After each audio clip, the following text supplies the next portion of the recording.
시청자 여러분 안녕하십니까? 투자자분들의 포트폴리오에 가장 강한 한 수를 더하는 시간 연합뉴스 경제TV 윤센의 돈 되는 썰전의 윤주호입니다.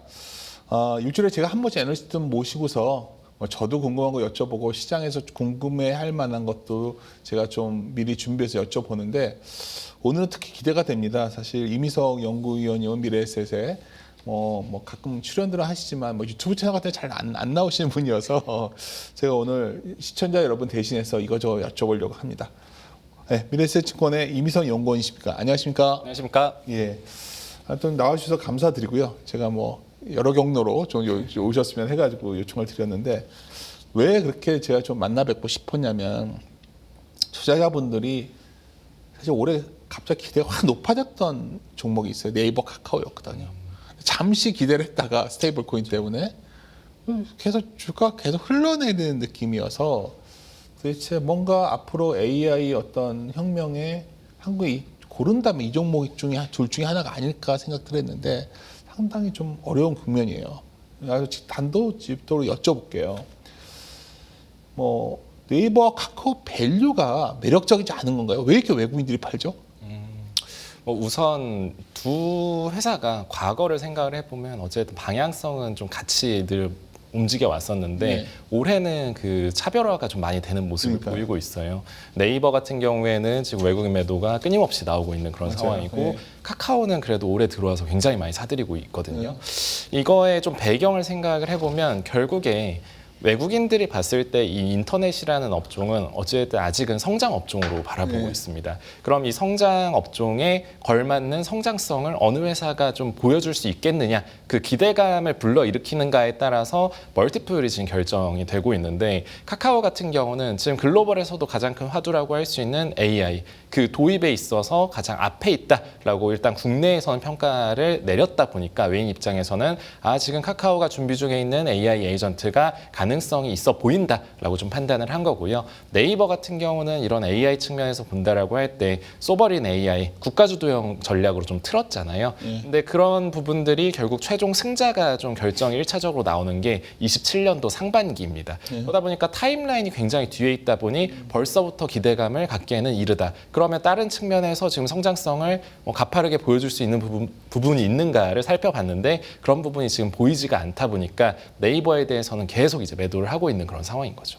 아주 핵심을 짚어주셨는데 카카오가 4분기에 신규 AI 서비스, 오픈 AI라는 소문이 많이 있던데 이 기대는 이제 많이들 반영해 왔거든요. 그리고 외국인들 좀 샀던 것 같고 그건 다른 말로 하면 네이버의 우려 요인인 트래픽 감소하고 AI 검색이 늘어나면 사실 저희 질문 넣는 거 쿼리도 상당히 감소할 거다. 이런 우려가 현실화된다 보시는 겁니까 지금? 우선 먼저 말씀해주신 카카오의 AI 그 타임라인 간단히 말씀을 드리면 그 오픈 AI랑 같이 이제 협업을 해가지고 카카오식 AI 에이전트를 만들고 있고 그게 이제 출시되는 거는 11월에서 12월 정도로 예상을 하고 있고요. 지금까지 얼마나 준비가 되었는가에 대해서 처음으로 선보이는 자리가 이번 9월 23일로 예정된 이프 카카오 행사에서 선보이게 됩니다. 그래서 시장에서는 이 행사 전에 여기 AI 이 제품에 대한 좀 퀄리티에 대한 이슈는 존재하겠지만 그래도 지금은 기대를 좀 더 해보자라고 하면서 단기적인 기대감은 좀 더 나올 수가 있는 그런 구간인 거는 카카오가 맞고요. 네이버의 이런 쿼리에 대한 좀 우려도 질문을 주셨는데 네이버의 그 쿼리에 대한 우려가 본격적으로 나왔던 거는 올해 4월로 보시면 될 것 같아요. 4월에 어떤 일이 있었냐면 글로벌에서 구글이 4월부터 트래픽에 대한 우려가 제기가 되면서 리레이팅이 아니라 디레이팅을 좀 많이 받았었거든요. 받았던 그 근간이 되는 거는 챗GPT와 같은 이런 AI 기반의 생성형 AI 검색이 이제 사람들이 많이 사용을 하기 시작을 하면서 기존의 이런 레거시 검색 엔진에서의 검색 수는 이미 줄어들고 있다라고서 이제 애플 쪽에서 임원이 밝혔던 부분이 이제 문제가 되면서 4월과 5월간에 구글에서의 디레이팅이 있었는데 그거의 연장선상에서 그러면 네이버도 마찬가지로 위험한 거 아닐까? 이미 쿼리가 많이 줄고 있지 않을까? 이런 우려가 발생을 하면서 네이버도 그때 주가가 흔들렸습니다. 근데 이거를 실제로 열어보면 네이버의 현재 쿼리 수가 전혀 줄고 있지는 않아요. 구글과 달리요. 그러니까 구글의 한국 내에서의 쿼리는 제가 딸 수가 있거든요. 저희가 코리안 클릭이라는 조사 기관을 이용을 하고 있기 때문에 구글의 상반기 쿼리 수는 전년 동기 대비 15% 정도 감소를 했습니다. 근데 네이버 같은 경우는 딱 플랫으로 유지를 하고 있거든요. 그렇게 유지가 되고 있는 그 근거에 대해서 하나 이제 말씀을 드리면 네이버는 이미 사람들이 리서치나 이런 검색을 위한 목적으로 사용을 하는 사람들이 많이 없습니다. 그러니까 오히려 네이버를 세그먼트별로 분류를 한다라고 했을 때 네이버를 이용을 하는 사람들의 시간을 100이라고 한다면 한 35 넘게가 블로그나 카페에 사용을 하고 있고요. 검색 쪽으로만 딱 사용을 하는 건 17에 불과하고 지도나 맛집이나 금융이나 이런 다양한 서비스들, 버티컬 서비스라고 부르는 이런 버티컬 서비스의 시간을 할애를 하는 게 80% 이상이다 보니까 네이버는 사실 생성형 AI 검색이 올라온다라고 해서 네이버에서 머무르는 시간이나 네이버에서 좀 관심사 검색 이런 것들은 감소를 하고 있지가 않은 거죠. 그래서 오히려 해당 측면에서는 네이버가 굉장히 좀 잘 견조하게 방어를 하고 있다라고도 말씀드릴 수 있을 것 같아요. 근데 시장에서는 이러한 우려를 지금까지는 경고한 거는 데이터로 좀 확인이 됐는데 막상 그 오픈 AI 관련된 서비스가 오픈하면 예를 들어 온라인 광고 같은 것도 아무래도 그쪽으로 많이 가지 않을까 이런 그러니까 네이버 얘기하면 왜 이렇게 싸냐면 다들 그 얘기를 하니까 저도 정말 그런 상황인지 이게 만약 시장에서 앞서서 너무 좀 저평가의 어떤 근거를 찾다 보니까 말로만 나오는 건지 어떻게 생각하세요? 일단 광고 측면에서 본다라고 했을 때 전체적인 좀 숲을 먼저 말씀을 드리면 광고 시장이 과거 2010년대부터 이제 온라인 광고 시장의 침투율이 올라오기 시작을 하면서 그래도 한 10% 초중반의 성장을 쭉 해왔었고요. 지금 같은 경우가 한 10% 좀 안 되게 아무래도 이제 금리가 올라가고 GDP 전반적인 성장률이 내려오면서 광고 성장률은 어쨌든 GDP 성장률과 방향성을 좀 같이 하는 부분이 있다 보니까 자연스럽게 지금 글로벌 전체로 봤을 때는 하이 싱글 라인까지 떨어진 걸로 추정이 되고 있고요.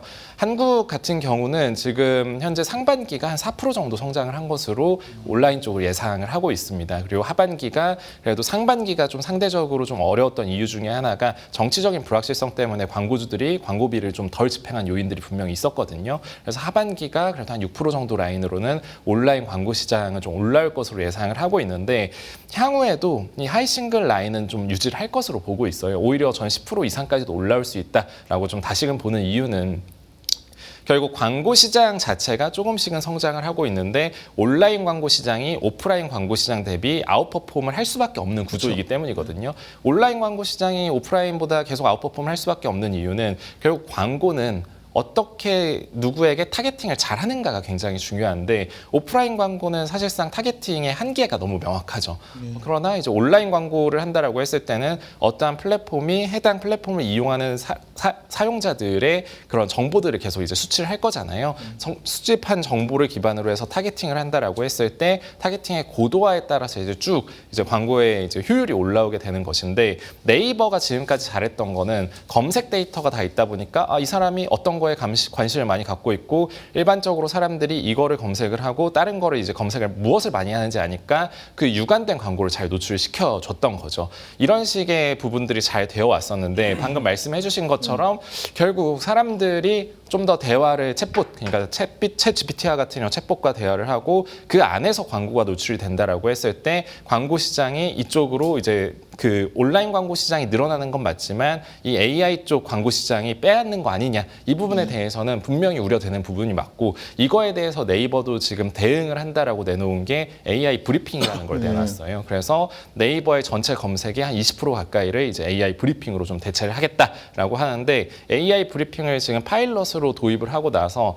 네이버의 좀 메인 영역 중에 하나라고 할 수 있는 플레이스, 네이버 지도와 관련된 부분들의 트래픽이 지금 어마어마하게 올라오고 있거든요. 그게 이제 본격적으로 2분기 말부터 도입이 됐는데 1분기와 대비를 했을 때 거의 2배 가까이 올라오고 있습니다. 그래서 네이버가 지금 하고 있었던 영역에서도 AI 브리핑과 같은 거를 잘 입힌다라고 했을 때 오히려 조금 더 네이버의 광고 성장세가 과거보다 올라올 수 있는 그런 가능성도 지금 보이는 상황으로 보시면 될 것 같아요. 근데 뭐 이런 거죠. 카카오톡에 소위 AI가 붙으면 사실 카카오는 광고 온라인 광고도 되게 성장이 떨어지는 걸로 제가 알고 있는데 네, 맞아요. 그러면 굉장히 이쪽의 변화가 확 턴어라운드 될 거다 이렇게 카카오를 좋아하시는 분들이 이런 말을 하시던데 이게 근거 있는 겁니까? 우선 성장률을 기준으로 말씀을 드리면 꾸준하게 그냥 견조하게 잘 해왔었던 네이버가 최근까지 이제 보였던 성장률이 그래도 하이싱글에서 10% 그쵸. 사이 정도를 유지를 했고 카카오 같은 경우는 이 광고 쪽에서의 대격변이 있었던 게 2019년이었습니다. 그러니까 방금 말씀해주신 것처럼 카카오톡 내에서의 광고, 그러니까 두 번째 탭이라고 부르는 저희의 대화 방들이 있는 탭 맞습니다. 상단에 광고가 과거에 없었거든요. 네. 지금 너무나도 자연스럽게 노출이 되어 있지만 그게 처음 도입이 됐던 게 19년 5월이었습니다.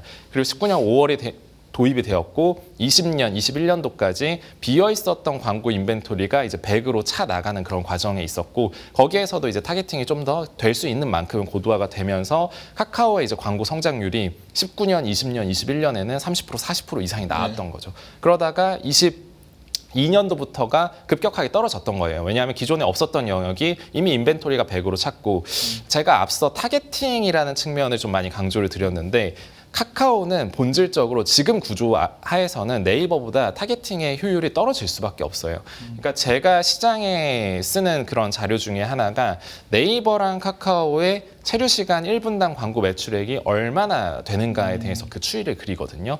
네이버는 저희가 네이버라는 플랫폼에 1분의 1 체류 시간에 있으면 한 12원에서 14원 정도의 광고 매출액을 올려줍니다. 근데 카카오 같은 경우는 지금 많이 올라왔음에도 불구하고 한 3원대거든요. 한 4배 정도 차이가 나는 거예요. 플랫폼에 아무리 커도 머무는 시간이 적으면 플랫폼의 가치가 확 떨어지잖아요. 그렇죠. 머무는 시간도 시간인데 네. 목적성이 더 중요한 거죠. 그쵸. 그러니까 네. 네이버는 어쨌든 사람들이 무언가 검색을 합니다. 맞아요. 예. 검색을 하면서 아, 이 사람이 지금 무엇을 원하고 그리고 사람들이 검색을 하는 뭐 예를 들어서 대표님이나 저나 어떤 걸 검색을 한다라고 생각했을 때 그 검색의 목적이 이 서비스를 결국엔 구매를 하거나 물품을 구매하기 위한 이 목적성이 굉장히 크거든요. 근데 카카오에서 체류하는 사람들이 사실 검색을 위해서 체류를 하진 않잖아요. 그냥 들어와가지고 이게 보이네 하면서 이제 보였다가 나가는 것인데 그러다 보니까 카카오는 사람들의 정보를 이용할 수 있는 것 중에 굉장히 제한적인 부분이 저희가 가입할 때 주는 성별 그리고 연령 그리고 카카오 선물하기에서 오는 커머스 정보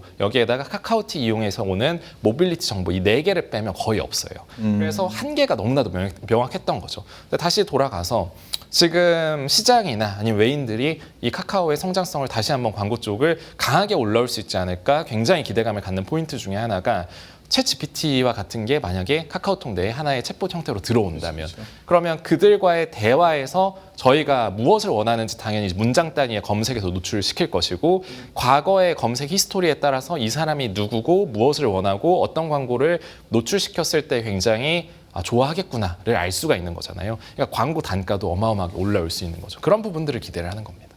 카카오가 현재 밸류는 매우 비싸지만 그러한 성장에 대해서는 유 의원님도 굉장히 긍정적으로 지금 임 의원님도 그걸 긍정적으로 보시는 거죠 지금. 네, 그렇죠. 그래요. 그러니까 광고는 그런데 또 전자선거래 시장도 상당히 기대를 많이 했었어요. 근데 이제 또 동시에 알리익스프레스 테무 들어온다 그래가지고 또 네. 광고도 많이 하니까 이거 뭐 뺏기는 거 아니야 그런데 지금 현재 데이터들은 어떻게 나오고 있죠 지금? 우선 이 중국 직구 플랫폼들이 본격적으로 들어왔던 거는 물론 알리익스프레스는 수년 전에 들어왔었지만 사업을 본격적으로 확장을 했던 거는 테무가 국내에 이제 상륙을 하면서부터입니다. 그게 23년도 하반기로 보시면 될 것 같고요. 작년 상반기부터 뜨겁게 성장을 한 거죠. 그래서 중국 직구 플랫폼의 거래액이 작년도가 한 120% 정도, 100% 넘게 이렇게 성장을 했습니다. 그러다가 작년 하반기부터는 지금 트래픽이 유의미하게 더 올라오진 않고 알리익스프레스랑 테무 모두 횡보를 하고 있습니다. MAU 기준으로 따진다라고 했을 때 1000만에서 1100만 사이가 계속 왔다 갔다 하고 있는 그런 상황이거든요. 그러니까 국내에서 가장 잘 나간다라고 하는 쿠팡의 MAU가 3000만 초반이 나오고요. 그다음 뭐 11번가나 지마켓과 같은 곳들이 1300만에서 1400만 이 언저리로 나오고 있는 그런 상황인데 어쨌든 중국 직구 플랫폼의 이용자 수를 따진다라고 했을 때는 국내에서 4위에서 5위 정도까지는 올라왔고 그러나 이제 GMV가 계속 잘 올라오고 있는가는 올해는 그건 아닙니다.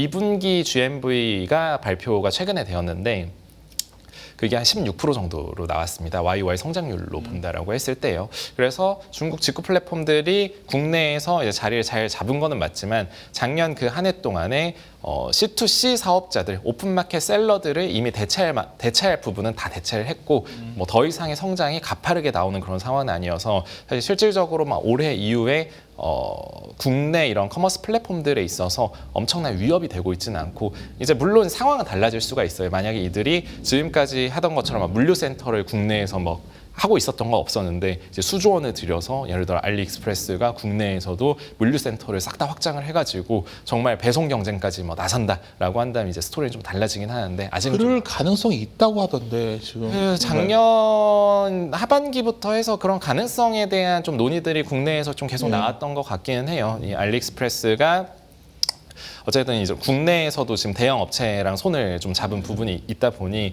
국내 업체랑 손을 잡고 물류 쪽을 완전히 확장을 해서 뭐 한간에서 떠돌던 이야기처럼 막 10조 정도를 막 투자를 해가지고 물류센터 이렇게 하지 않을까. 물론 저는 가능성이 없는 건 아니다라고 좀 생각을 합니다만 알리익스프레스가 국내에 들어와서 그 정도의 투자, 그러니까 돈을 써가면서 얻을 수 있는 이익이 좀 굉장히 낮기는 해요. 그래서 현실성은 좀 많이 떨어지지 않나라고 좀 보고 있죠. 우선 그러니까 소매 판매 자체가 우리나라 성장이 굉장히 멈췄잖아요. 네.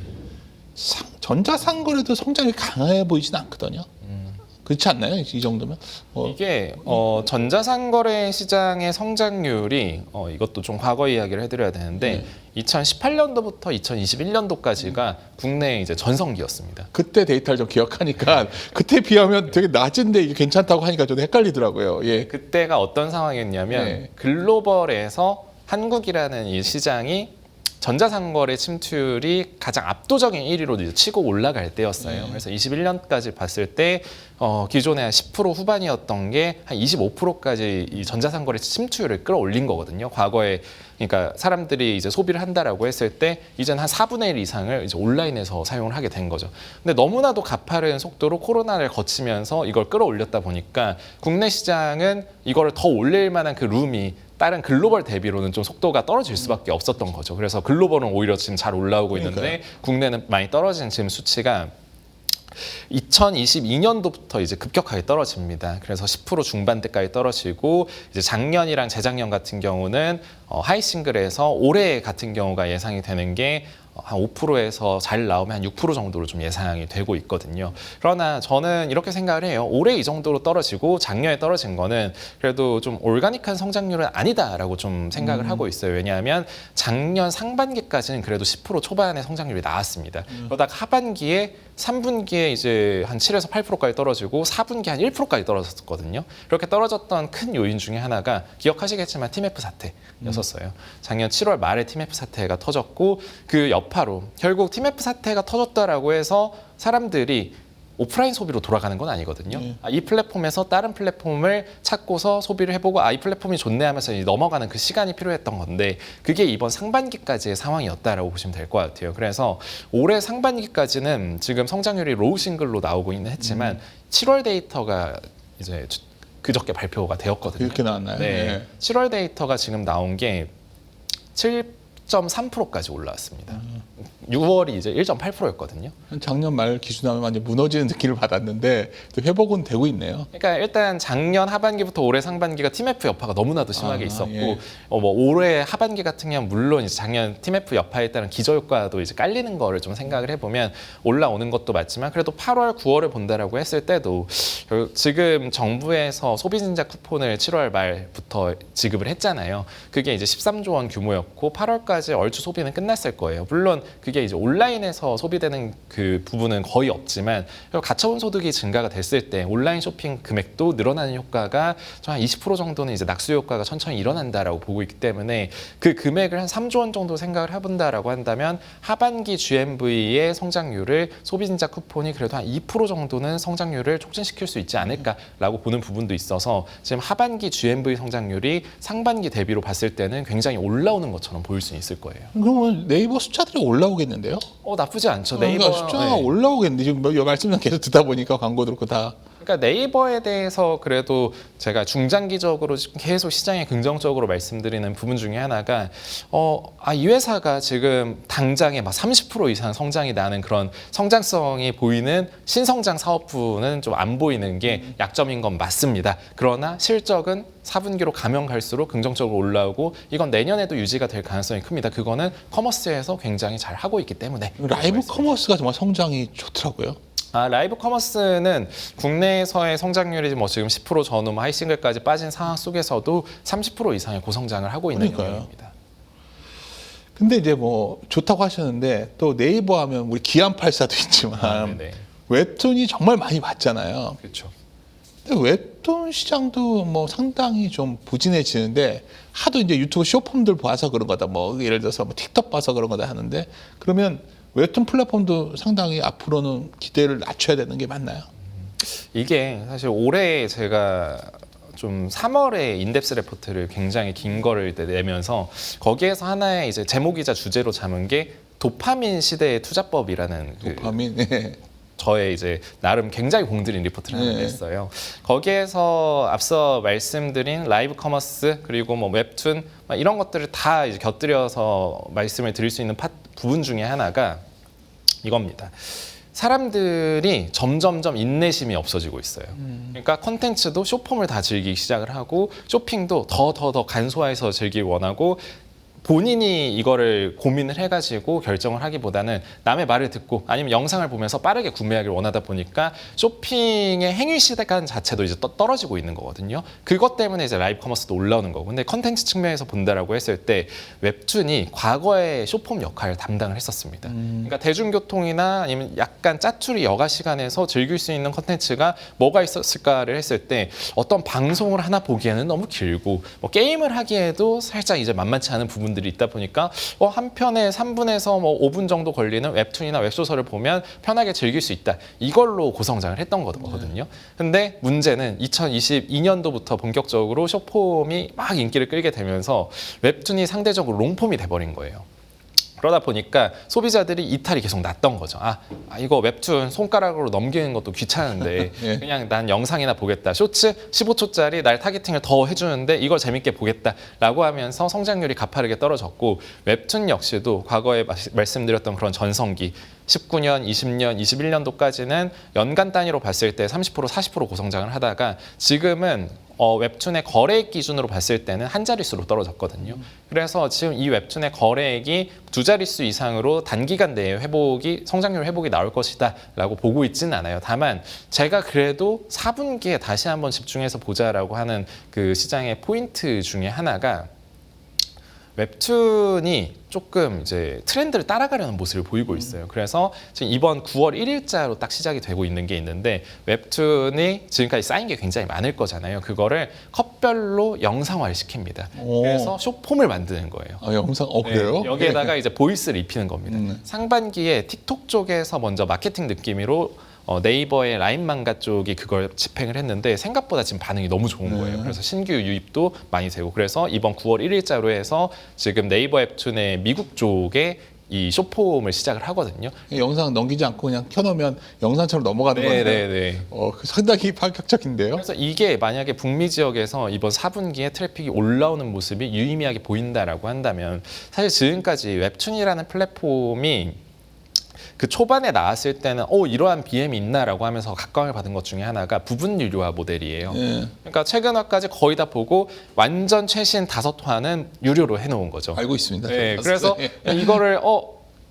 이거를 사가지고 봐야겠다라는 이걸 만들어주면 이제 매출이 발생하는 구조인데 앞서 말씀드린 것처럼 지금은 이제 쇼폼한테 좀 밀렸다 보니까 사람들의 도파민이 웹툰을 내가 이거 봐가지고 내 도파민 여기까지 충족이 안 되니까 그냥 유료 결제까지 안 하겠어 이런 식으로 하면서 성장이 둔화가 된 게 컸던 거였거든요.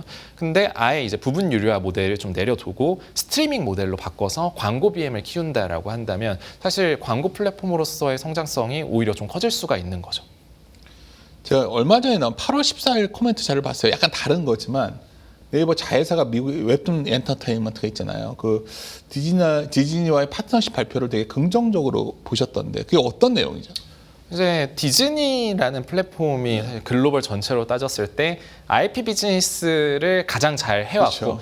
가장 업력이 긴 회사잖아요. 이 거대한 IP 회사가 본인들이 늘 일을 직접 하려고 했었어요. OTT도 막 직접 만드는 걸 보셔도 그렇고, 뭐 영상 제작도 그렇고. 근데 웹툰 쪽도 분명히 고민은 했을 거예요. 아, 이런 좀 디지털 만화 이런 쪽을 우리가 이런 플랫폼을 직접 만들어가지고 할 수 있을까를 고민을 한번 해봤겠죠. 근데 뭐 그들이 마음에 들 정도의 아직 시장 규모가 아닌 것도 있었겠고, 지금 이런 글로벌에서 웹툰 시장이라는 것은 네이버랑 카카오가 좀 양분을 너무나도 잘해두긴 했습니다. 근데 일단 본인들이 보았을 때 네이버 웹툰이라는 플랫폼이 북미를 한정으로 봤을 때는 너무나도 압도적인 플랫폼으로 컸다 보니까 이거를 본인들이 직접 하기에는 긴밀한 파트너십을 맺고, 우리의 기존에 쌓여 있었던 그러니까 디지털화를 시켜야만 하는 그런 이제 디즈니 IP 기존 만화들이 있을 거잖아요. 그걸 이제 웹툰화를 다 네이버 웹툰 쪽에 시키는 거예요. 그 플랫폼을 네이버 웹툰한테 이제 권한을 준 거고, 그래서 네이버 웹툰 이제 글로벌 쪽에 생기는 게 아직은 이제 당연히 준비 작업이 있습니다만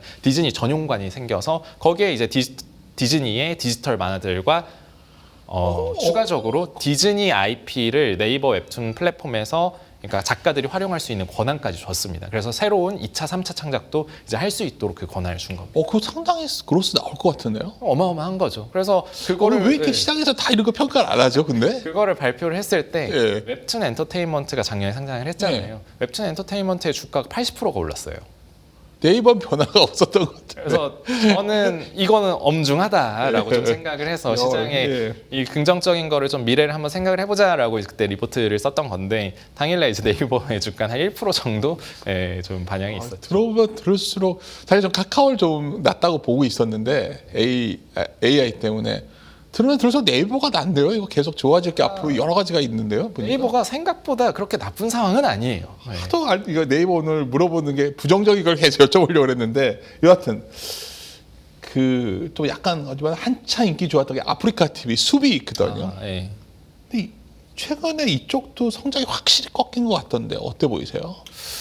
제가 이제 올해 3월자 그 앞서 말씀드린 좀 사람들의 행태 자체가 좀 변하고 있다. 도파민 시대에 맞는가 맞지 않는가에 따른 이제 분류를 했을 때 수비라는 기업은 맞지 않는다라는 결론이 나와서 매도 리포트를 작성을 했던 매도까지 거거든요. 있었어요? 예. 지금도 이제 계속 매도 의견인데 저는 이 글로벌에서 변하는 트렌드에 맞다라고 좀 생각을 하진 않아요. 그러니까 웹툰이라는 것도 결국에 지금 숏폼의 등장 때문에 위협을 받고 있는 거잖아요, 대체제로서.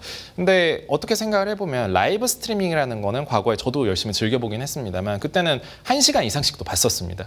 근데 지금은 절대 못 봐요. 그리고 지금 라이브 스트리밍을 30분, 1시간이 아니라 10분 이상 즐길 수 있는 사람들도 이전보다 많이 줄어들었거든요. 그러니까 사람들의 인내심이, 예를 들어서 제가 어떤 BJ를 좋아하고 스트리머들을 좋아한다라고 했을 때 그 사람이 줄 수 있는 도파민이 1시간 동안 일정하진 않거든요. 근데 그 사람이 영상을 찍고 나서 그거를 쇼츠화를 해가지고 단물만, 그러니까 도파민만 뿜어낼 수 있는 구간만 이렇게 해서 영상을 시켜서 즐길 수 있게 된다라고 한다면 그걸 즐기게 되는 거죠. 그래서 요즘도 보시면 라이브 방송에서 재미있었던 킬링 파트만 모아서 그걸 쇼츠화를 한 다음에 유튜브나 인스타 쪽에 오히려 올리는 경우가 굉장히 많거든요. 뭐 이런 방송에서 이름하면 좋겠지만 제주에 이쪽에 아주 빠져있던 친구가 있어서 제가 항상 그 물어보는데 진짜 그쪽이 뭐죠? 그 뭐 주는 거 있잖아요. 이제 뭐 별풍선, 이제 뭐 별풍선 뭐 이런 것들이 상당히 이제는 확 저거 된 것 같다고 하더라고요. 그렇죠. 저는 글로벌을 항상 먼저 보는 편인데 글로벌 컨텐츠 시장의 좀 변화가 국내에서 똑같이 따라가는 경우가 많기 때문이에요. 근데 작년, 재작년부터 보면 글로벌 라이브 스트리밍에서 1위를 하고 있는 업체가 트위치입니다. 저기 아마존 쪽에서 하고 있는.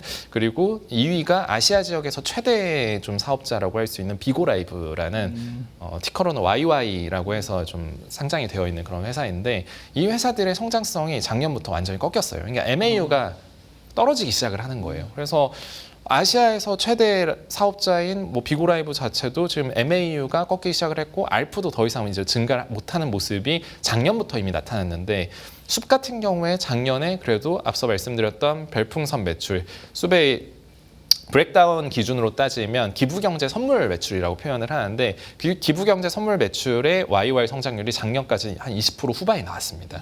그러면서 시장에서는 MAU가 지금 뭐 올라오진 못하고 조금씩 이제 떨어지는 게 관찰이 된다라고 해도 ARPU는 끊임없이 상승을 할 거다. 지금까지 해왔던 것처럼 그게 이제 올 초의 분위기였는데 막상 이제 올해 1분기 들어와 보니까 그 성장률이 한 8%까지 내려왔고 맞아요. 2분기 이번 실적 발표를 했는데 2%까지 떨어진 거예요. 완전 실적 컨선 하회했더라고요. 네, 그렇죠. 그래서 ARP도 글로벌과 마찬가지로 더 이상 증가를 못하고 있고 MAU는 떨어지고 있는 상황 속에서 이제 네이버의 치지직이라는 강력한 경쟁 상대가 나왔죠. 그래서 올해 이제 딱 들어왔을 때 그래도 원래 해왔던 그런 좀 업력이 있다 보니까 자연스럽게 치지직은 좀 2위로 그래도 점유율 격차는 벌어질 것이다라고 시장에서 봤었으나 MAU만 지금 따졌을 때 올해 상반기부터는 치지직이 1위로 올라가고 격차가 안 좁혀지고 있거든요. 약간 이런 부분들이 이 수비라는 회사가 계속 디레이팅이 좀 받고 있고 향후에도 이어질 것이다라고 저는 보는 이유입니다. 실적 짧게만 주시고 2분기 실적 나온 거 보니까 카카오는 잘 나왔고 네. 네이버는 상당히 부정적 평가가 많은데 이거 구조적으로 보고 그러니까 말씀을 나누다 보니까 네이버의 최근 부진은 그냥 구조화는 아니라 보시는 거네요.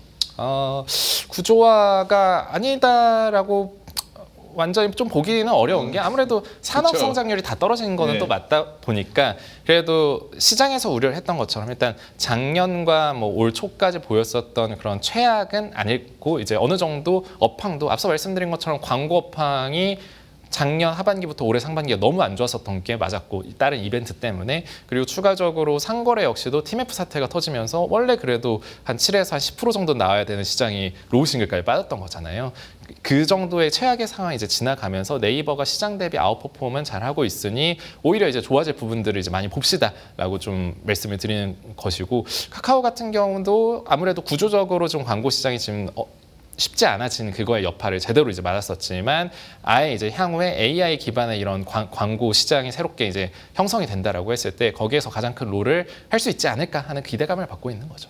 기대로 움직이는 게 카카오다 생각이 드는데 또 동일하게 인터넷 업종에서 그래도 커버리지 하시는 것 중에 카페이사도 항상 기대가 높은 기업인데 기대에 좀 못 미치는 느낌을 실적은 받았는데 어떤 상황이죠? 여기는?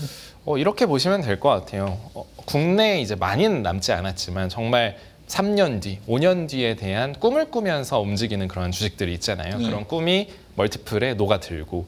근데 그런 업체들에서 향후에, 그러니까 3년 뒤, 5년 뒤에 정말 유의미한 매출이 날 것이라고 해도 결국 올해나 뭐 내년부터라도 해도 지표적으로 무언가를 이제 확인을 하면서 그런 과정 속에서 멀티플이 이렇게 따라가는 모습들을 보이는데 사실 카페입사에 대해서 시장에서 기대를 하는 거는 앞서 제가 말씀드렸던 소비 자체도 이용을 하는 그런 행위에 들어가는 시간 자체를 줄어드는 이런 트렌드. 그거에서 라이브 커머스 시장 고성장이 나올 거고 그러면 어디가 가장 잘할까를 생각을 해봤을 때 국내에서 영상 쪽으로는 이미 완벽하게 거의 독점 체제를 갖추고 있는 유튜브가 잘할 수 있는 그 후보고 유튜브 역시도 유튜브 쇼핑을 빠르게 이제 개화를 시키고 있고 그 과정 속에서 카페이사가 전용 스토어라는 이런 기능을 대신 해주면서 GMV가 발생을 했을 때 0.8%에서 1% 정도의 테이크 레이트를 가져오는 거기에서 이제 이익을 얻는 그런 구조거든요. 그러면 유튜브 쇼핑의 GMV가 빠르게 커나가고 있고 침투율이 얼마나 올라오고 있는가에 대해서 정말 그게 지금 수치가 작을지라도 올라가는 그 숫자적인 확인이 필요한 건데 그게 지금 시장에서 안 되고 있는 상황인 거죠. 그러니까 아직은 카페입사도 밝힐 수가 없는 게 구글에서 이제 유튜브 쇼핑이라는 걸 처음 이렇게 시작을 하다 보니까 본인들이 유의미한 규모가 되었을 때 우리가 이 정도로 잘하고 있고 우리는 단순히 광고뿐만 아니라 커머스에서도 향후에 이제 매기가 되어서 우리의 성장을 담보할 만한 그런 사업부가 될 겁니다라고 공격적으로 이야기하는 그 시기가 있을 건데 그 전까지는 아직 지표 공개를 안 하고 있는 거죠. 물론 이게 여러 가지가 있을 거예요. 정말 이게 유의미한 지표로 벌써부터 올라왔다라고 한다면 뭐 예를 들어서 이 유관 업체라고 할 수 있는 카페24의 비용적인 측면에서 지급 수수료 이 항목이 어느 정도로 좀 올라오는가 이런 것들을 발라낼 수가 있게 될 건데 아직은 유의미한 수치가 아니기 때문에 발라내기는 쉽지가 않아요. 그래서 결국 시장에서 보는 거는 기댈 만한 무언가 지표가 있어야 하는 건데 그게 가장 중요한 유튜브 쇼핑을 가는 건 없다 보니 그럼 2차 지표 GMV를 좀 보는 거죠. 이 카페24라는 이 회사가 과거부터도 GMV 지표가 가장 중요했는데 GMV의 YOY 성장률이 어떻게 되어가고 있는가.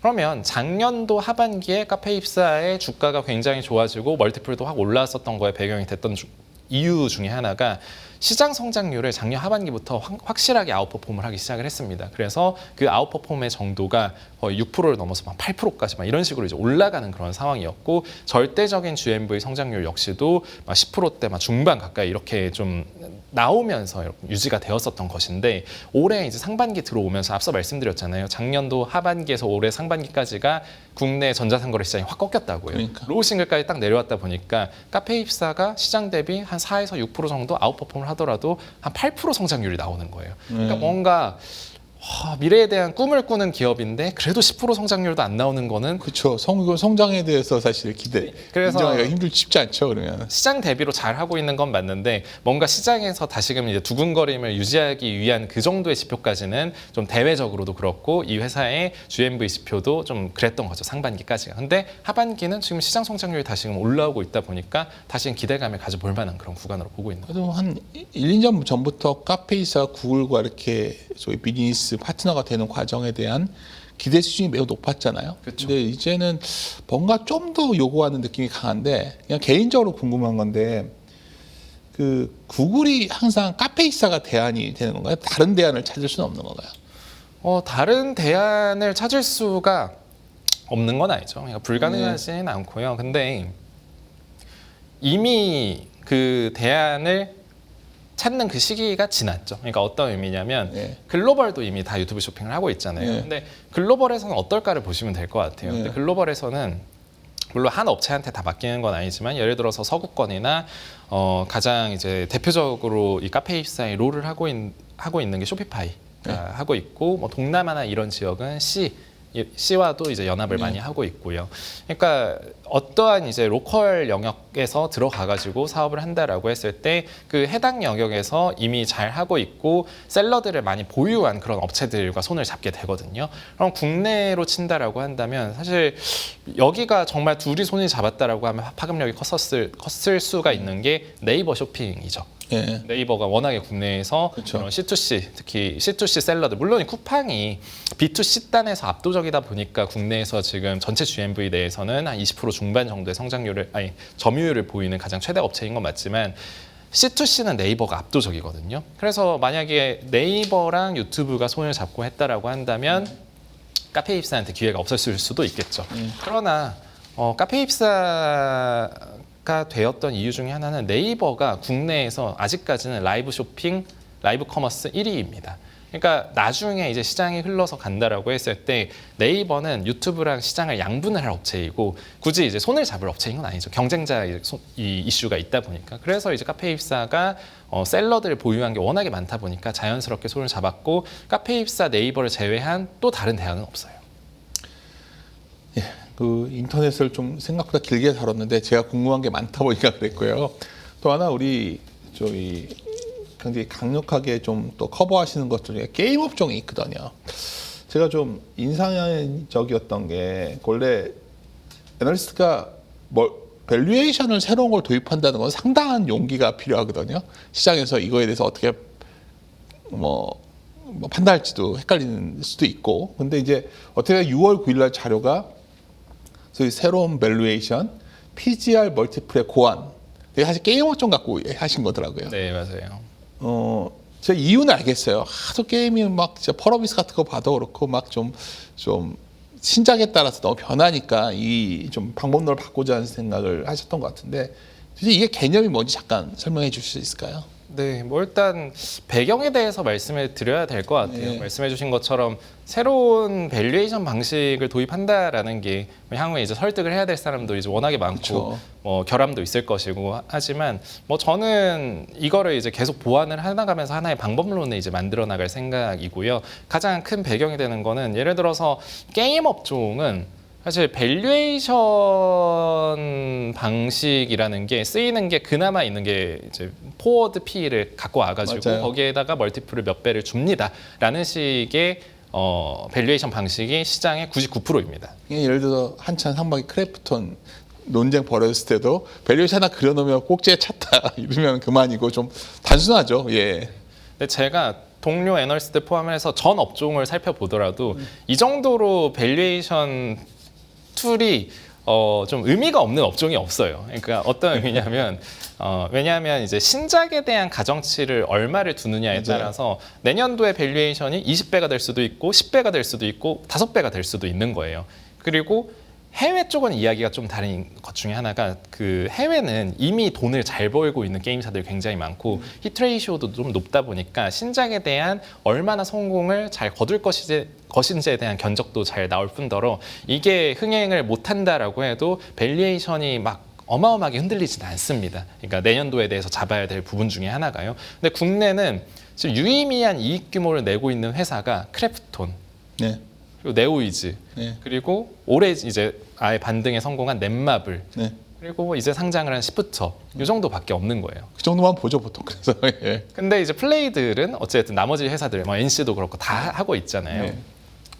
그러면 나머지 회사들 그리고 지금 이제 막 좋아진 회사들도 그렇고 내년도에 대해서 멀티플을 가져오는데 신작에 대한 가정치만으로 이 정도의 변동성이 생긴다면 내년도를 갖고 와서 이 회사가 지금 싸다 비싸다를 논하는 게 굉장히 정성적인 부분이 너무 크다라는 부분이 첫 번째고요. 두 번째로는 아무래도 게임주에 대해서 플레이를 함에 있어서 가장 많이 플레이를 하는 거는 이게 실제로 잘 됐을 때 실적이 올라오니까 밸류에이션이 실제로 쌉니다를 확인하고서 하는 플레이도 있겠지만 70에서 80% 이상은 우선적으로 신작에 대한 모멘텀 플레이를 합니다. 네. 그러면 저희가 어떤 회사에 대해서 투자를 접근을 함에 있어서 이미 모멘텀이 발생하고 있는 구간일 때가 많잖아요. 그럼 모멘텀이 지금 얼마나 발생을 한 것인가? 예. 그 위치를 따질 수가 없는 부분이에요. 예를 들어서 지금이 다음 달 정도가 돼서 아이온2라는 신작 출시 전에 NC를 저희가 플레이를 하고 있는 그 주주인데 과연 이 아이온2에 대한 신작 모멘텀은 지금 몇 배가 반영이 되었는가 이거를 좀 발라내기가 어려운 부분들이 이게 있는 거죠. 결국 PGR이라는 게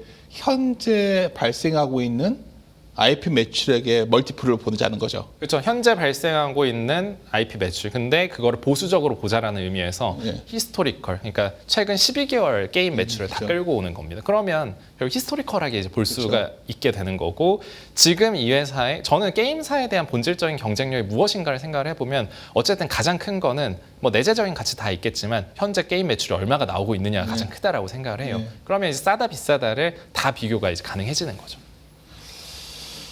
이렇게 세미나 다녀보시면서 이렇게 얘기를 이거에 따라서 굉장히 가치가 달라질 수 있어서 그런 거거든요. PGR을 도입을 하는 순간 최선호주가 바뀔 수 있다는 생각이 들어서 아, 예, 그렇죠.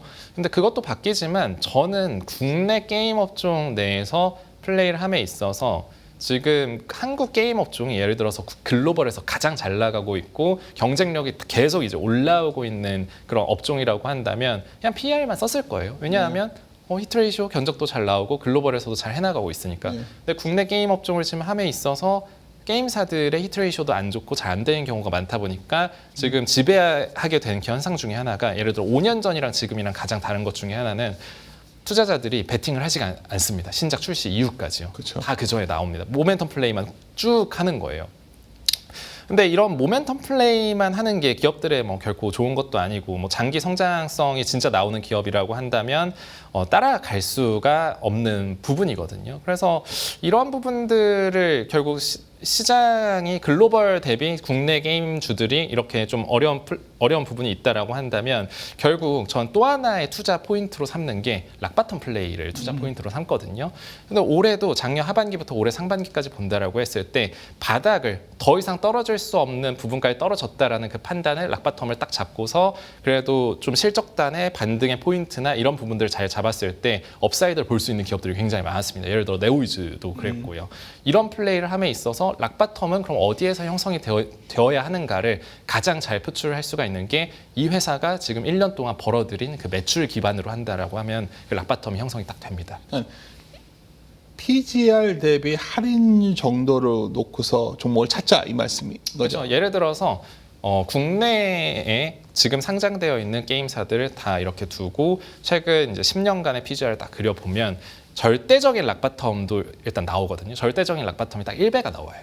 왜 1배가 나오는가에 대해서 설명을 드리면 어떤 회사가 지금 갖고 있는 IP 매출로 1년간에 창출하는 총 매출이 100이 있다라고 했을 때 결국 이 게임사를 적대적으로 인수를 해본다라고 생각을 하는 거예요. 지금 예를 들어서 잘못된 인력 구조나 비용이 너무 많이 나가가지고 돈을 못 벌 수는 있지만 저희가 어떤 회사를 딱 사들여서 구조조정을 싹 다 해버린 다음에 지금 남아있는 라이브 게임만 남기고 OP 마진을 벌어들이면 30% 맞추는 거 쉽거든요. 30의 이익을 낼 수가 있다는 견적이 나오기 때문에 거기에다가 뭐 이제 순이익 뭐 예를 들어서 이제 법인세 한 25% 줘버리고 생각을 해보면 그럼 20 초반이 남는 거잖아요. 그럼 20 초반에서 100까지 벌어들이는 데는 이제 4년에서 5년 정도는 되기 때문에 그 정도의 견적은 이제 시장에서 딱 눈높이로 맞춰진다라고 좀 볼 수가 있기 때문에 1배가 거의 깨지는 경우가 없어요. 근데 1배를 딱 터치를 할 때 본격적으로 생각을 해보는 거죠. 아, 이 회사가 단기적으로 더 나올 악재가 있는가? 없고 거의 락바텀인데 이제 향후 반기에서 1년 정도를 봤을 때 신작의 출시나 아니면 기존작이 매출이 올라올 만한 가능성이 있는가 이것만 보면 쉽게 어떻게 보면 굉장히 안정적인 투자를 할 수가 있는 거죠. 리스크를 많이 줄이고요. 자료를 제가 읽어보니까 소위 PGR 밸류를 봤을 때 할인되어 있는 종목으로서 넷마블과 NC를 좀 강조하셨는데 공교롭게도 둘 다 2분기 시초도 잘 나왔어요. 이거와 좀 연동시켜서 설명을 좀 해주셨으면 합니다. 그 넷마블이라든가 NC 같은 게 앞으로도 유망한 건지. 네, 일단 그 할인이 되어 있다라는 거에 두 회사의 배경은 이거였습니다.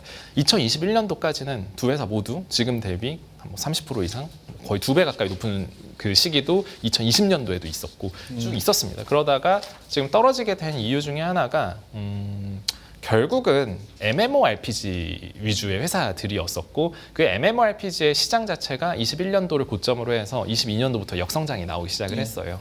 그러니까 이들이 잘하고 있는 업종, 그러니까 그 장르가 이제 쇠퇴를 하고 있는 부분과 이들이 내는 신작도 자연스럽게 히트레이쇼가 떨어지게 되면서 그러한 부분들이 좀 많이 이렇게 안 좋게 시장에서 작용을 했던 것인데 다시금 좀 올라가는 부분을 저희가 이제 볼 수 있다라고 좀 생각을 하는 거는 넷마블 같은 경우는 그때 대비로 봤을 때 지금 MMORPG에서 탈피를 많이 하고 있습니다.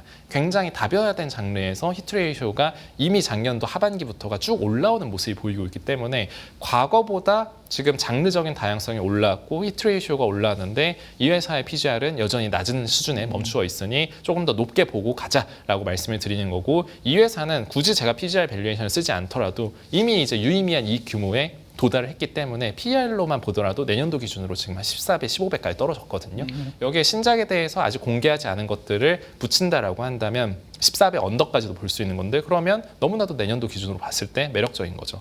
NC 같은 경우는 조금 이야기는 다르긴 해요. 어떤 느낌이냐면 NC는 지금 최근까지 좀 출시했던 신작들이 잘 안 되기도 했었고 하지만 아이온2는 어떻게 보면 최근에 작년 그리고 올해 상반기까지 출시했었던 그런 작은 도전격의 그런 좀 게임들과는 다르게 오랜만에 내는 대규모 MMORPG 그리고 모바일이 좀 메인이 될 수 있는 그런 게임 중에 하나거든요. 물론 이제 PC로도 많이 즐기겠지만 이런 게임을 이제 냈던 게 2017년도에 리니지 M을 냈을 때고 19년도에 2M을 냈을 때고 21년도에 리니지 W를 이렇게 냈을 때였는데 셋 다 어마어마한 흥행을 거뒀습니다. 그래서 이 회사가 이런 쪽 장르로는 그래도 아직까지 히트레이쇼가 굉장히 높은 상황 속에서 지금 출시가 좀 다가오고 있는 그런 상황이다 보니 과거에 이 회사가 이런 대형 작품을 냈을 때 받았던 밸류에이션 프리미엄 구간을 생각을 해보면 아직 발생이 덜 된 부분이 있고 10월까지 추가로 나올 것이다 라고 보는 게 뭐 제 뷰입니다. 아이온이 언제 나오죠? 정확한 날짜가 확정이 된 건 아닌데 일단 늦어지더라도 회사는 연내 출시를 목표로 잡고 있고 시장에서는 11월을 좀 두려운 게 펄어비스가 하여튼 붉은 사막이 맨날 연기되니까 혹시 해서 여쭤본 거 이거는 그러지 않을 것 같다는 거죠.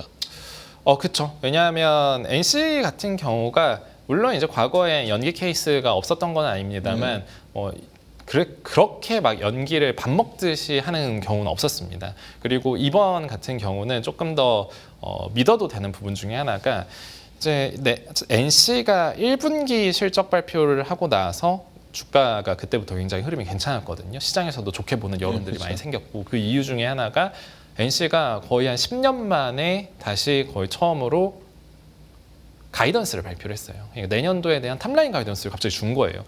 국내 게임사 중에 가이던스를 주는 회사가 없거든요. 저도 깜짝 놀랐어요. 매출 가이드에서 2조 얘기했더라고요. 그걸 하단으로 얘기한 거예요. 그러니까 저도 그걸 봤거든요. 그래서 그러니까 저는 의심을 한 거죠. 얘들 갑자기 왜 이랬지 2조라니 한번 던진 건가 했는데 그걸 좋게 보시는 거네요. 네, 근데 2조에서 2.5조를 예. 이야기를 했거든요. 근데 그 2조를 맞추기 위해서도 신작에서 필요한 게 한 5천억 정도는 매출이 어쨌든 다 붙어줘야 됩니다. 근데 이걸 붙기 위해서라도 가장 큰 막중한 임무를 띠고 있는 게 아이온2가 일단 온기 반영이 거의 되어야 되거든요. 그걸 하려면 연말 내에는 무조건적으로 나올 수밖에 없는 거죠.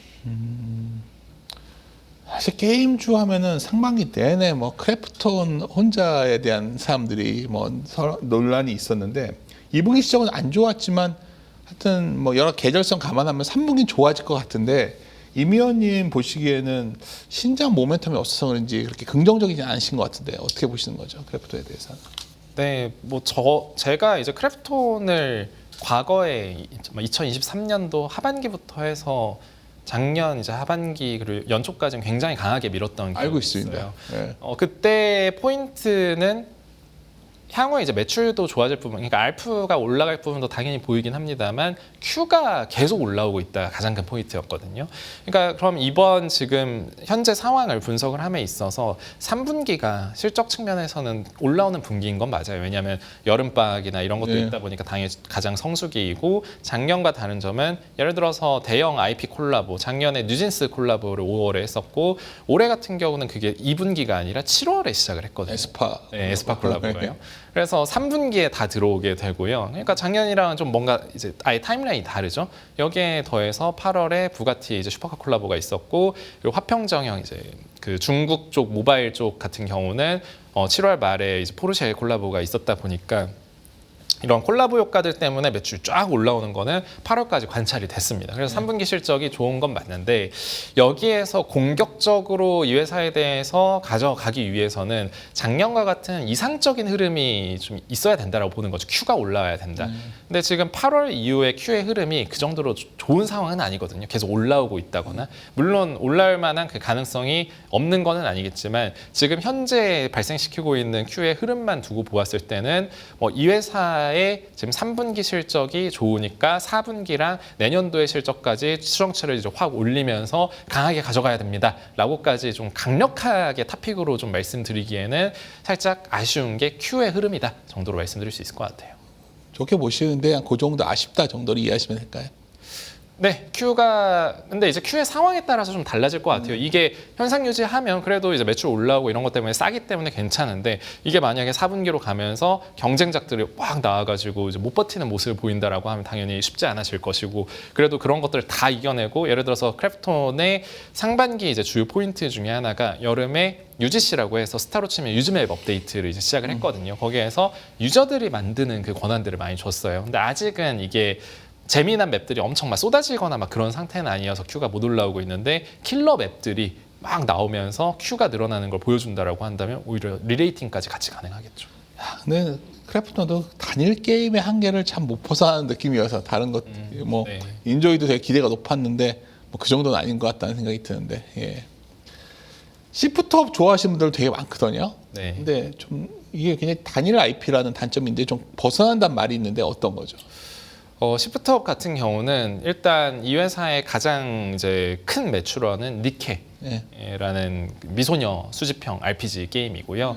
그거 하나의 IP만 있었는데 그래도 지금은 다변화가 좀 많이 된 부분 중에 하나가 스텔라 블레이드라고 해서 PC 콘솔 게임을 이제 작년 4월에 콘솔 쪽에 먼저 출시를 했습니다. 그리고 그거를 이번 6월에 PC 쪽에 이제 플랫폼 확장을 했는데 둘 다 이제 대성공을 거뒀습니다. 그래서 전체 매출에서 그래서 한 30-40% 가까이 새로운 이제 매출원이 좀 생겼다 보니 원 IP 리스크, 한국 회사들 대부분이 해당되는 가장 고질적인 리스크인 원 IP 리스크에서는 지금 많이 탈피를 한 기업이 시프트업이고 이 회사는 업력이 다른 회사에 비해서는 막 길진 않습니다. 이제 뭐 세워진 지는 10년 좀 넘은 요 정도 회사이고 상장도 한 지가 그렇게 오래되지가 않았잖아요. 그렇기 때문에 아직까지 히트레이쇼가 표본이 많지는 않지만 니케, 스텔라 블레이드 다 성공을 거다 보니 히트레이쇼가 굉장히 높고 그러다 보니 어느 정도 이제 글로벌과 동일 수준에서 좀 멀티플을 많이 줄 수 있는 기업이지 않나라고 좀 기대감을 많이 받는 기업이죠. 그래서 오늘 정말 뭐 짧은 시간인데 제가 막 속사포처럼 이렇게 질문을 드렸는데 결론을 좀 여쭤보고 싶은데 이 시점에서 네이버와 카카오 놓고 보신다면 어느 게 요만큼이라도 더 나아 보이세요?